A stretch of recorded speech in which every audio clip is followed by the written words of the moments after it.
So open up your assembly that you should have done last night in the assembly tutorial. I think it's called tutor.sldaSN. You should have an assembly and 2 parts files. If you want a reminder, it should look like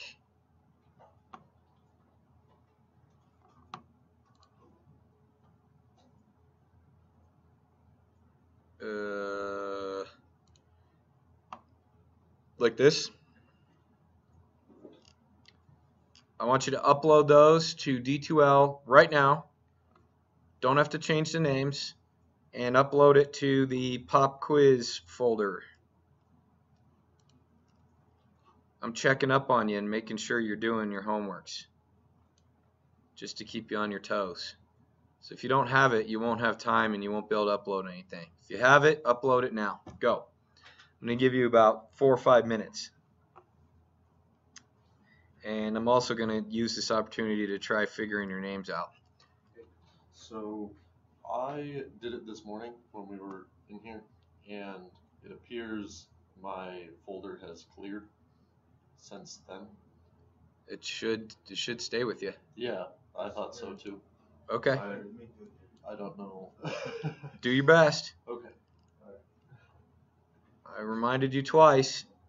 You have to either be able to get your files at any time on a cloud service or on a thumb drive. So I'm sorry, but that's the way it is. If you don't have it, you don't have it. If you got it, upload it. You got 2 or 3 minutes. The pop quiz Dropbox. The pop quiz Dropbox, please.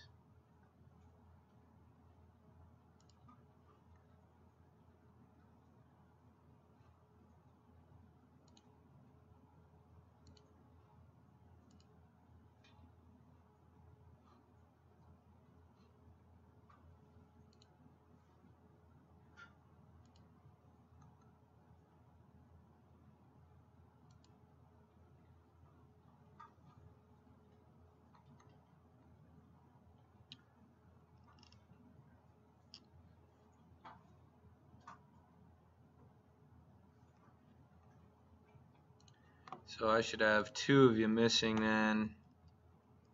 I had 10 before. 1, 2, 3, 4, 5, 6, 7, 8, 9, 10. Oh, nobody's got it up yet. Oh, you did it? Oh, maybe I need to refresh.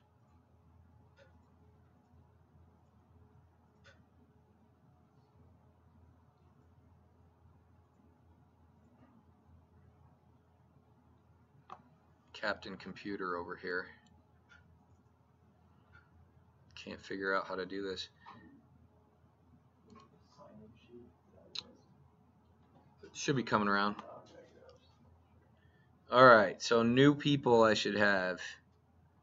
How about, let's see, I recognize all those. Aaron, that's you? Okay, you need your part files too there, Aaron. Oh, okay, sorry. And then that's it? You're the only one? What about Justin? That's you? Justin Alvey? Okay. Yeah. You want the part files at the same name convention? Yeah, you don't want to change your names. Because what's going to So it's like tutor 1, yeah, 2, whatever you have, turn it in. Because what happens if you change your names and I try and open it? I get hosed. And actually, if I get hosed, you get hosed. All right. Do I have anybody else?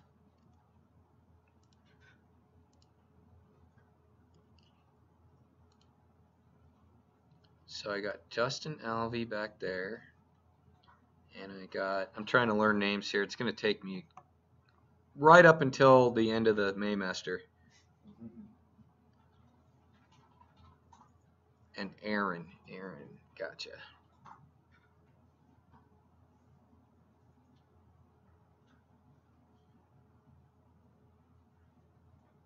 Are you guys the only ones that are going to turn it in? No, I couldn't do it. How about you, Cat? Byron, you turning something in? No. Okay, how about you 2 cats? Okay. Throw me names so I can start learning names. Alex. Alex. And what?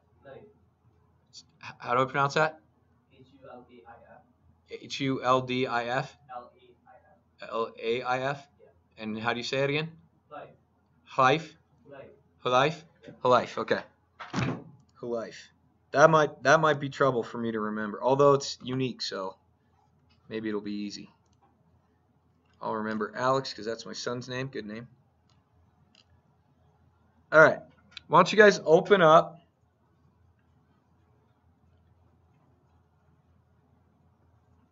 this tutorial file. And if you don't have it, just follow along. It's okay. I'm going to show you, we're going to go into a little bit more detail from the tutorials. Okay. So in this tutorial that you did, there are mates. So you should have learned that in your tutorial. And that's how you put components together, form a rule that shows how they behave together. All right. Anybody use Gmail? All of us probably. So in Gmail, you know, you create labels for some of your folders, but then there's a folder called All Mail, and it has all your mail in it, right? Well, SolidWorks is kind of the same. So like this part, this thing I'm calling the base, which is this back part, that's like a label in Gmail. So if I want to see the mates that are just related to that label, there they are. But I always also have the global mates, so that's everything. That's like my all mail. Now in this particular case, since there's only two parts, the mates, the all mail and the labels are all the same. But if you go and look to our final SolidCAM project that you guys are going to model and build as part of a group, you'll see what I mean. So let's pick this component, the top plate.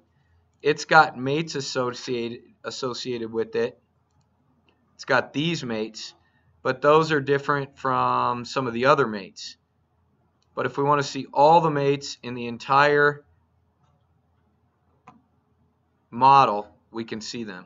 And mates you can see are kind of cool. You can see where they are. So if I like hover over this, you see how it gets purple and orange there? So that tells me that it's mated to the pillar and the base plate. Did I get all of you here? Yeah, 7 of you. Cool. All right, do you see that? All right, so that's kind of that all mail and labels type thing. All right, wanted to show you that.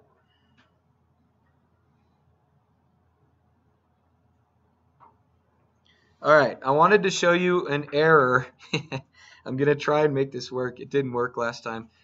I'm going to try and show you an error that could happen with file associativity. We talked about it before, but I'm going to show you a different error that can happen with file associativity. You may run into this with your when you're in a projects group and multiple people are working on a solid model.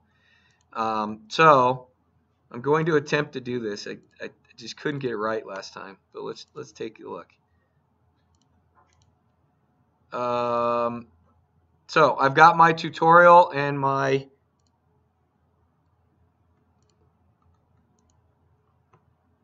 parts. I'm going to take them. Actually, I'm just going to take the base and the cap.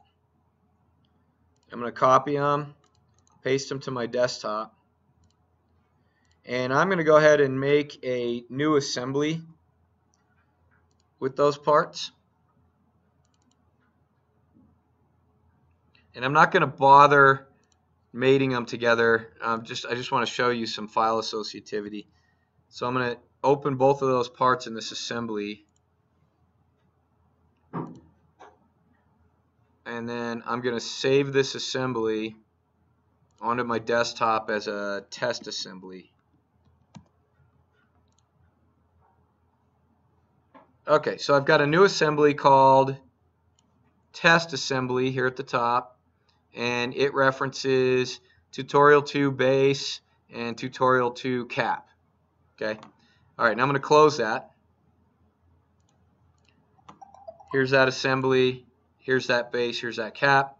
Now I'm going to freak SolidWorks out, and I'm going to rename these components test cap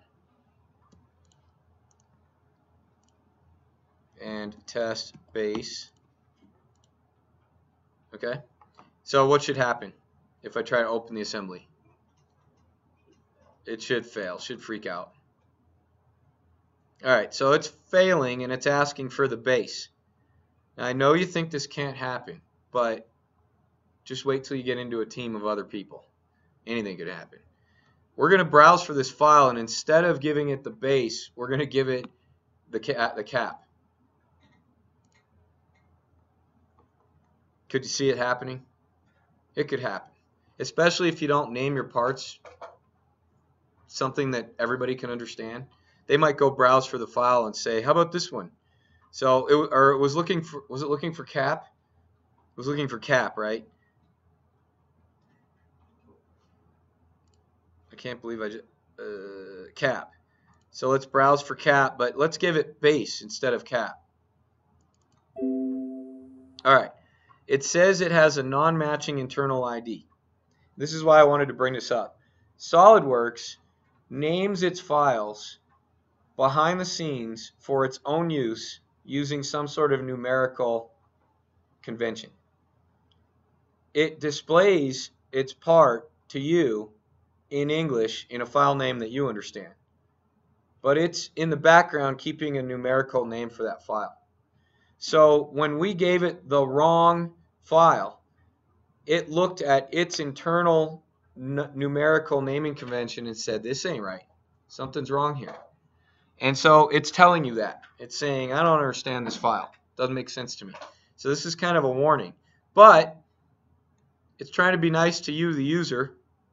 So it's asking, do you want to use it anyway? I'm going to say okay. All right. And then, oh, it did. You know what? I'm going to start over because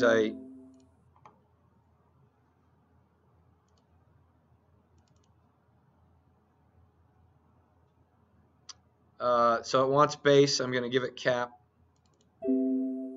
Use the file anyway. And it wants cap, and I'm going to give it base. And I'm going to use the file anyway. Rebuild the document. And there we are. We do still have this assembly. However, if I had any mates going on, I would lose those mates. Because it's rebuilt it with parts it didn't understand. Okay, so just realize how SolidWorks treats files and be careful with that. Again, I'm highly recommending you use version numbers. So let's say there's your model, Airplane 1, version 7.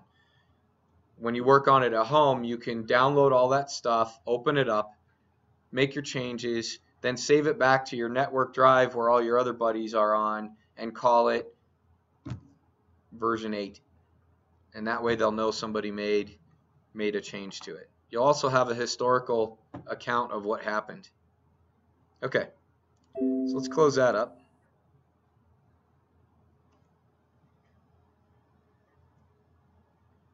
All right, I'm going to open that again, but I'm going to open the correct files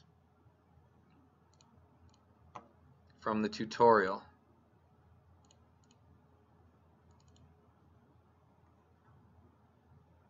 Okay, so here's my tutorial, and I want to show you. I want to try and drag some of these things away. So I try and drag this base away, and it says it's fixed, can't be moved.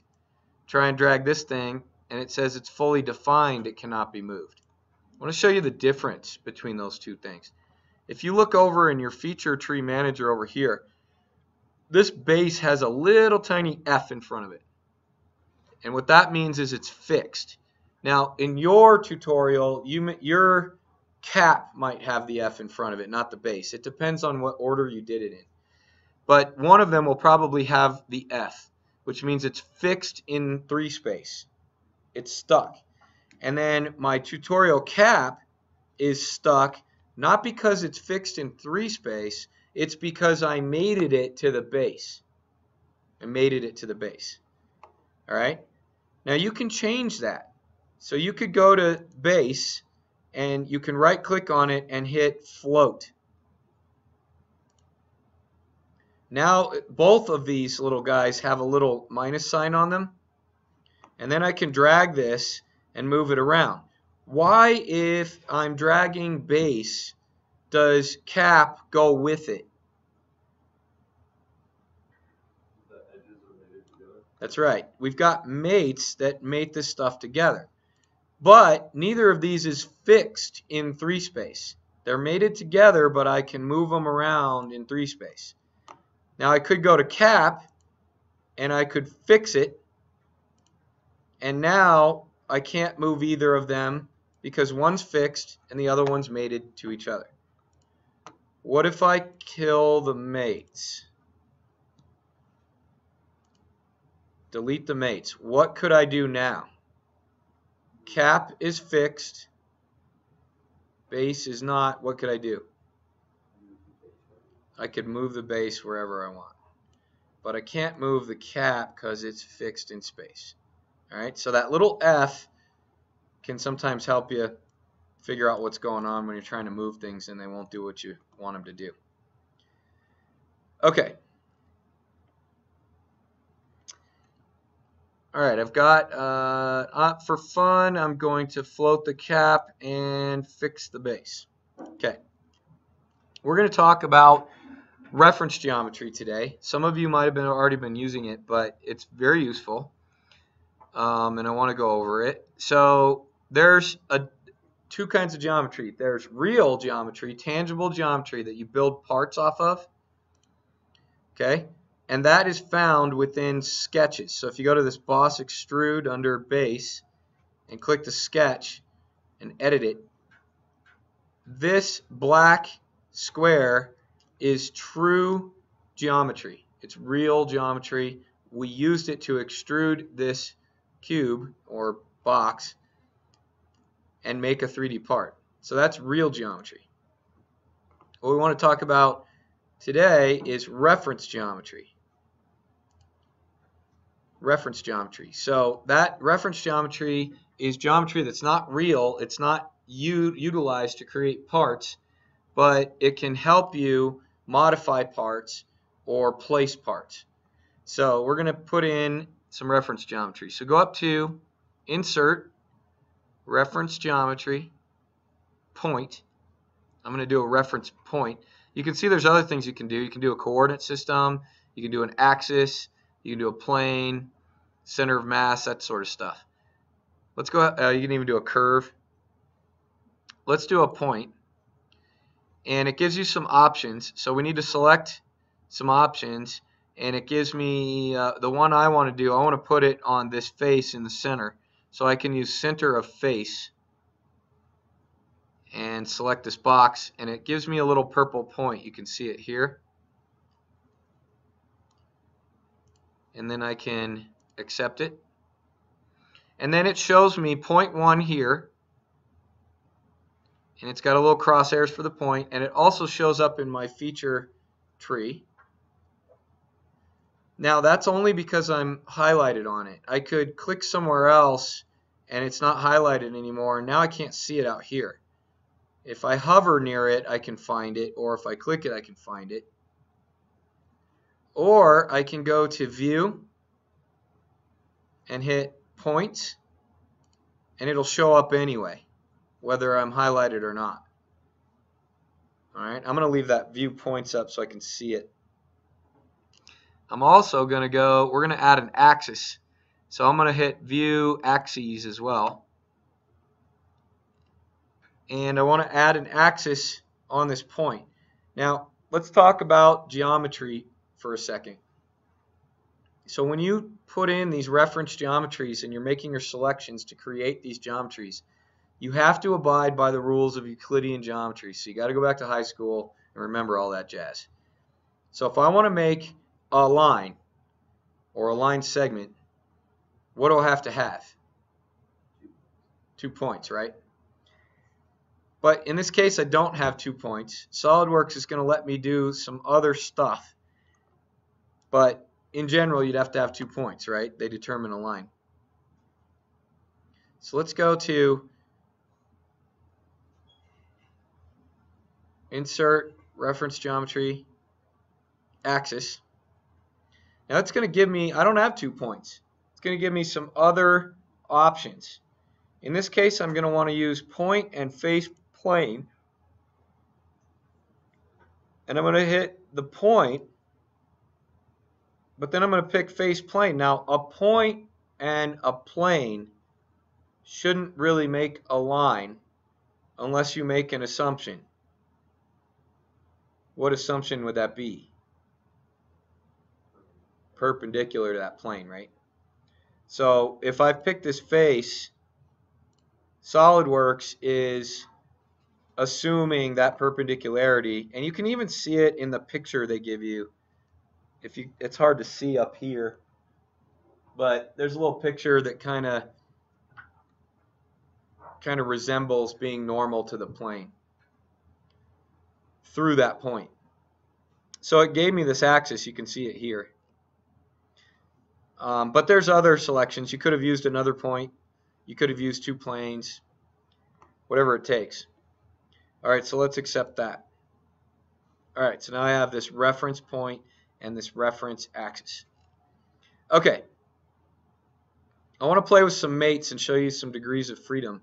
So let's go ahead and add a mate. So you go to your assembly, add a mate, and I want to mate this face to this face in order to force the cat to go onto the box. So I'm going to zoom in so I can see that. There. Now it already did something. And the reason is, and this happens a lot, you're clicking around so fast, it happens a lot. I accidentally had axis still selected. So it made that face right there and that axis coincident. It guessed that's what I wanted, but that's not what I wanted. So I'm going to go into that axis and delete it.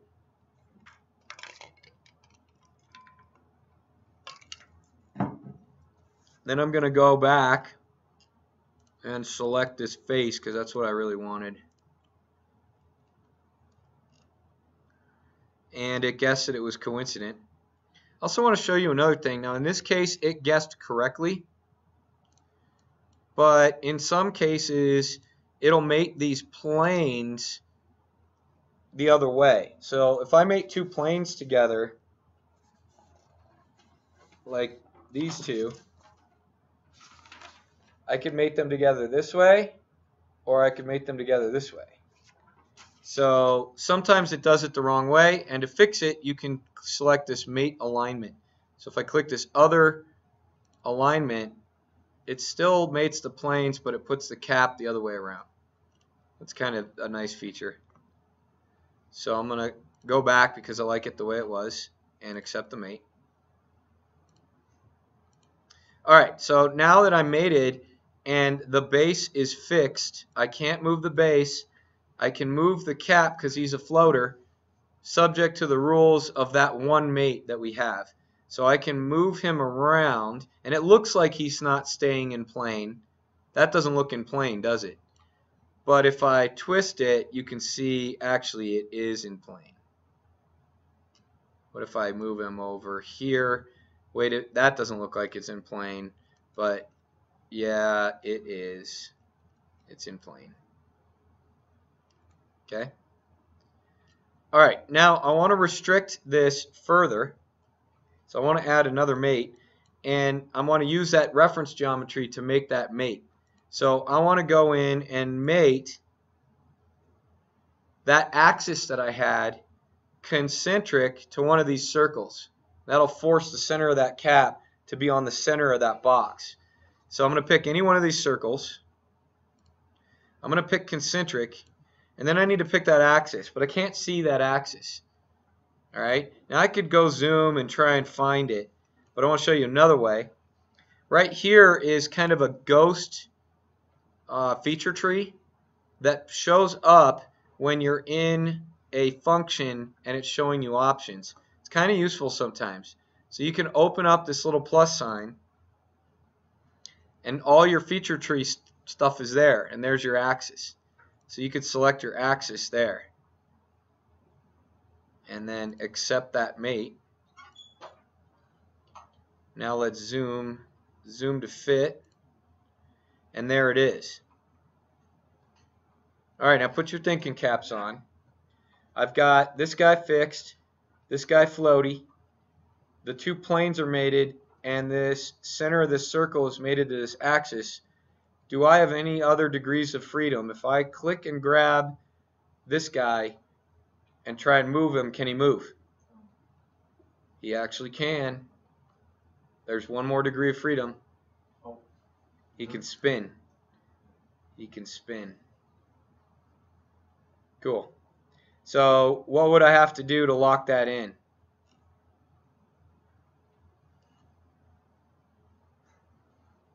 You can do another axis. Could do another axis. Yeah. Is there other ways? Just lock rotation.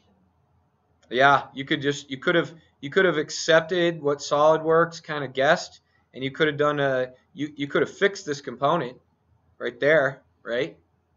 But also under mate there's a lock rotation. That's right. And you can check. That's right. You could have gone to mate and locked it, right? What else? I could mate this edge to that edge, couldn't I? Or a point to a point.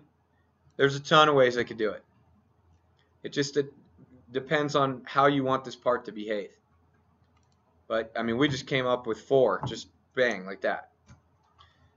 Okay, so that's cool. So we used a reference axis to give us a constraint. And maybe there's some parts that we want to constrain in these 2 ways, but not in this way. Because maybe we like this spinning. What if it's a helicopter blade?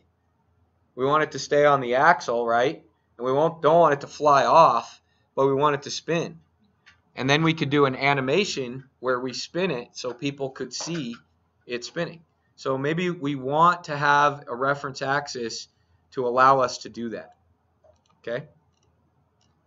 All right, any questions there?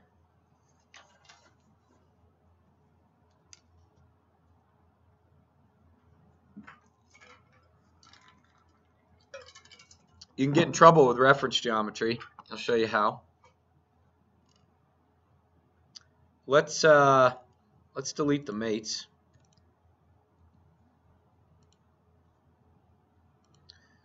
And let's float the base. Float. And let's drag him away. And let's drag the cap away. Do you notice anything about the reference geometry that we put in?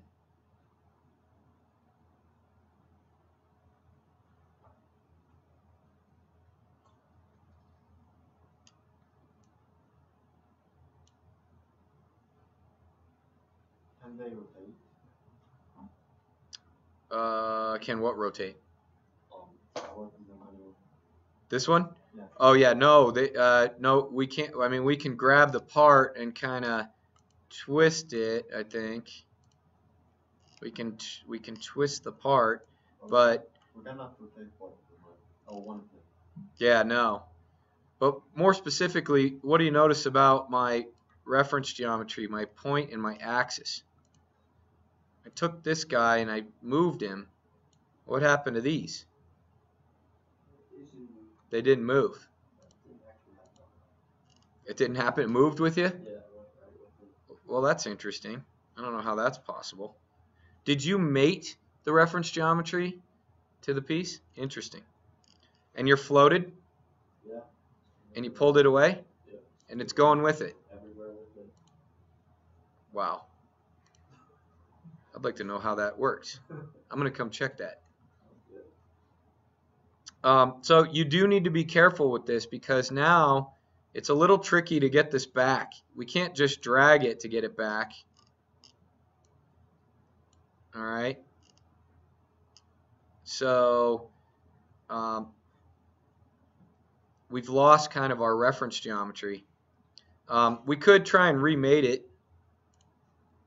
So we could definitely remate the planes. That's for sure.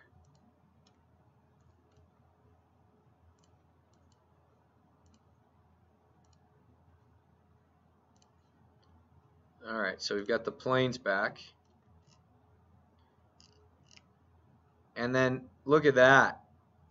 It kind of automatically put it back. It kind of guessed that we wanted it back there. But that may not always be the case, and that guess may be incorrect. Just because SOLIDWORKS guessed it doesn't mean it got it right. So be careful how you float and fix components.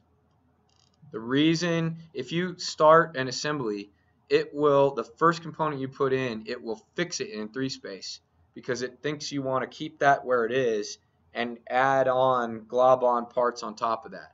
So be careful about floating those parts. Leave that up for me. I want to check that out.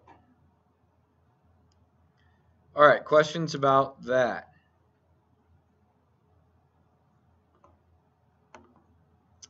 I'm going to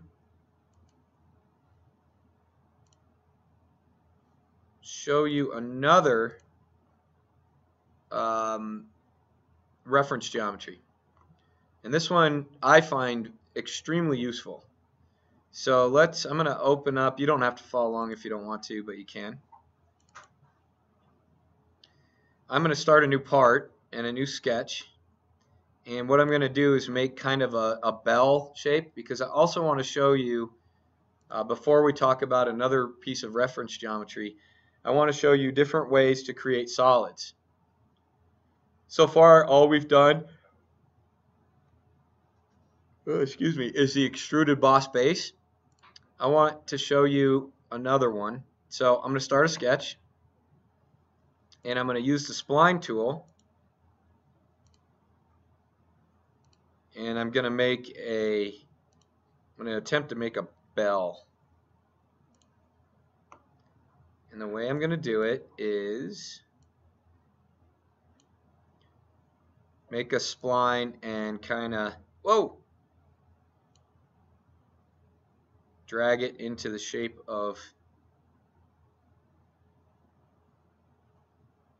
this is going to be a very ugly bell. But I'm going to try and drag it into the shape of a bell. And I'm going to do it by revolving. So far we've done extruded boss bases, where we take a sketch and just build it up. You can also revolve a boss base. So we're going to do that here. In order to do any kind of 3D shape, you have to have a closed sketch. So we need to close this sketch up. And I want it to be collinear down this axis, so I'm going to hover until I see that line, and then grab that, and now I can revolve this. So I can exit my sketch, go to my features, and I can do a revolve boss base. Now there's other features as well. There's sweeps, lofts, boundaries, and then there's the cuts. You don't have to make a 3D piece. You can make a 3D cut with all the same options: extruded cut, revolved cut, swept cut, lofted cut, boundary cut. So you've got your creates and you've got your destroys, and you can do them in all of these ways. In this case, we're going to do a revolver, 360 degrees, and in order to revolve, it needs an axis of revolution. I could do this one as an axis of revolution, but I wouldn't have a bell. It'd be like a Hershey's Kiss or something, right? But what I really wanted was this one. And you could change the direction it revolves. In this case, it doesn't matter because I'm going 360 degrees. But there is my bell. That is a terrible bell. It's too tall. Whatever. So there's a bell. So I wanted to show you a revolved feature. We're also going to go into swept features and loft features. You'll see those in other tutorials. But I just wanted to throw that out at you. Now, I'm going to go into reference planes, and this is an extraordinarily useful tool. Very, very useful. So up until now, we've been playing with planes that makes sense. Pretty obvious planes. So for example, on this bell, there's an obvious plane on this bell right here. And then we have three other obvious planes that are inherent in all SolidWorks models: the front, top, and right. Right? So, but what if I wanted to draw geometry or cut geometry that isn't on one of those obvious planes? For example, what if I pretended I shot a bullet through here and made a hole, and that's what I wanted? Well, I can't do that with the planes I have.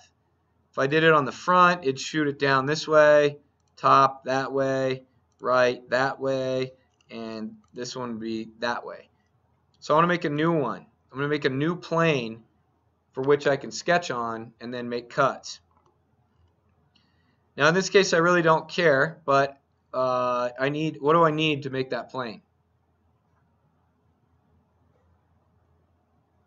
What can make a plane? 3 points. 3 points. So I don't really have points in here. I have 1 point. I've got one up here, but I don't really have any other points here. All right, so I need to put some points in. So I'm going to go to Sketch, and I'm going to go to 3D Sketch. So I've got a 3D piece here. I don't want to sketch on just one plane. I want to sketch on a three-dimensional piece. And I'm going to add some points. I only need 2. I'm going to put 1 down on this arc. See how it made it coincident with that arc? And I'm going to put 1 over here on the bell, and it made it coincident with the surface of the bell. It's on that surface. I'll accept that and get out of my sketch. And the points show up because they're 3D points, and I've got my view points, or it shows up because it's a 3D sketch, but I could have put view points. Now I want to insert reference geometry plane, and I'm going to select my points. So it's got these references, not necessarily points, but it's got 3 of them in case you were going to do points. So I'm going to do this point up here, and then it previews my plane, and then I can go to this selection and pick one of the other points. Computer's really dogging down now. Wasn't as bad this morning. It's interesting. Probably should have restarted it. Come on.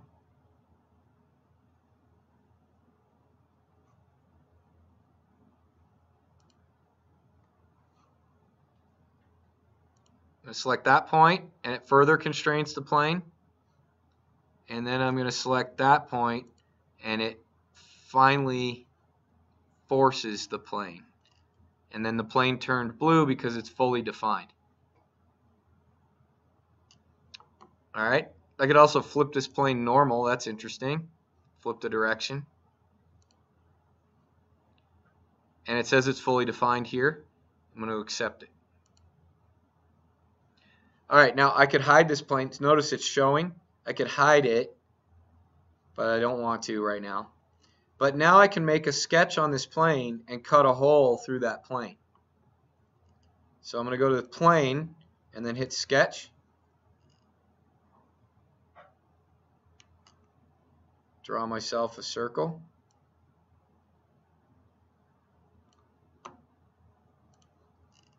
Not exactly centered, but whatever.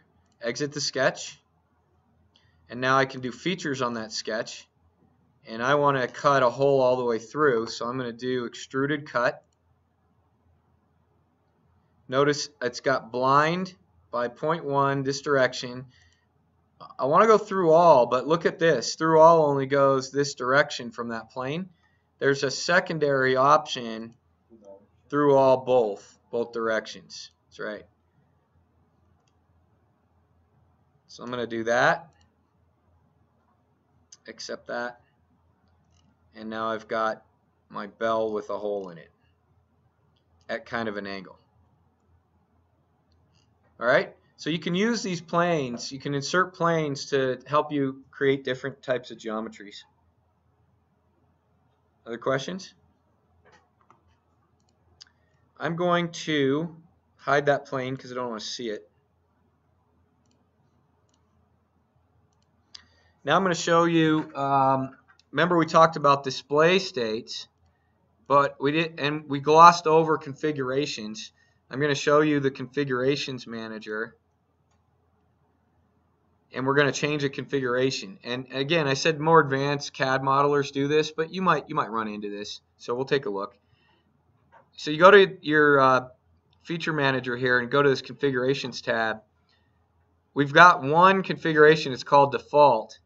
Let's go and make another one. So I'll right click up here at part 2 and hit add configuration.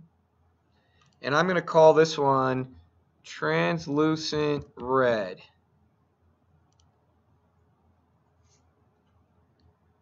And the reason I'm going to call it that is because I'm going to make it translucent and red. Pretty shifty there. All right, so I'm going to go back to the part, open up my display states, and on part 2, I'm going to go to this appearances box, open up the appearance, and I'm going to make it red. Then I'm going to go to, watch this. This is kind of cool. I'm going to go to this Revolve, and I'm going to make the Revolve change transparency. Check it out because it only made the Revolve translucent. It didn't make my cut translucent.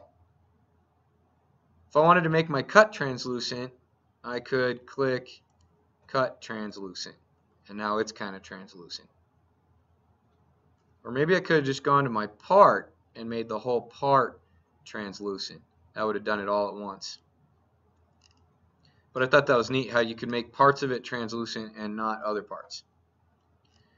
Alright, now I go back to this configuration manager and I've got it translucent red, right? Let's go back to default, double click it. I'm red now, but I could go back to red and change him to blue. And I have no translucence here. I just have a blue. So now I've got this blue bell solid. If I go back to this other configuration manager and pick translucent red, I've got translucent red. So that's what I mean by configurations. That may become useful to you, and we will actually discuss that in the next segment.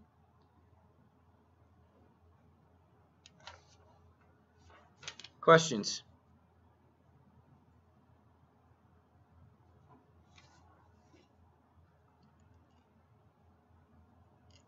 All right. We finished up a little early, so